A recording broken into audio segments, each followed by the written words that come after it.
What is going on, guys? Pat in the shop, and tonight I got to tell you about the engine I found online. And I didn't buy it for the real snazzy paint job on here, but I bought it for the intake. I've been looking for one of these Vortec intakes for a long time. Let's check it out.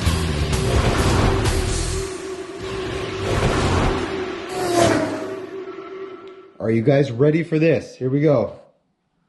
Bam. Now you can see why I bought this engine and I was so excited about it. Let me give you the rundown here. It's not because of the shiny valve covers, even though they're pretty nice. It's GM, Chevy aluminum valve covers. Not the cool Mr. Gassico scoop, but it's what's in between there. So let me try to say this without screwing it up. What this intake is an Edelbrock RPM air gap dual quad intake. So what that means is it's obviously an Edelbrock intake, air gap, dual carbureted intake for Vortec heads. This is a very, as far as I understand, a pretty rare intake. I don't want to say very rare, but I haven't been able to find one. And I finally did, it just by a fluke. Okay. They were put out about 18, maybe 16, 18 years ago. And I don't know how many they made or sold, but they're not available now. So, and the other thing is I've never seen a dyno test with them on Vortec heads.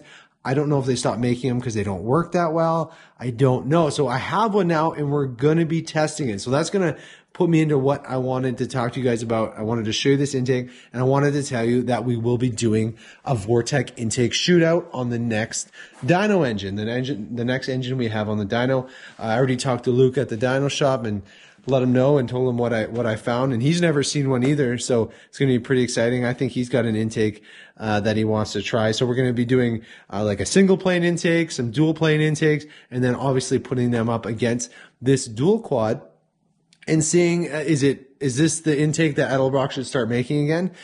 I mean, it's got the points for the cool factor. Looking, it looks cool, especially with the functioning scoop. Like, how cool is that? So it's going to be interesting. So this was a heck of a find that I was pretty excited about. Had to go on a bit of a road trip to get it, but it was definitely worth it. The other crazy thing that it's not just a nice intake is this actually never been ran. The guy bought this thing. It's the setup, this whole engine and the transmission and everything that came with it.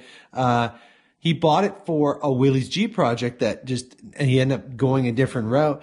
And, this has just been sitting. So this thing has never even actually been ran before. So that's just nice because sometimes when you get like carburetors that sit for a while, then you're into a rebuild and stuff. So these apparently never even had fuel in them. This thing has never been ran. So, it's quite a nice find, really. And I'm pretty excited about it. This is going to be probably our intake test motor. So this will be like a 10-to-1 with some ported Vortex, custom roller cam. So it should make some decent power. Should be able to test the intakes pretty well. But let me show you. So we got dual plane intake, single plane intake, and then this is the scoops off and the carbs are off the dual quad here. And you can actually see what it looks like.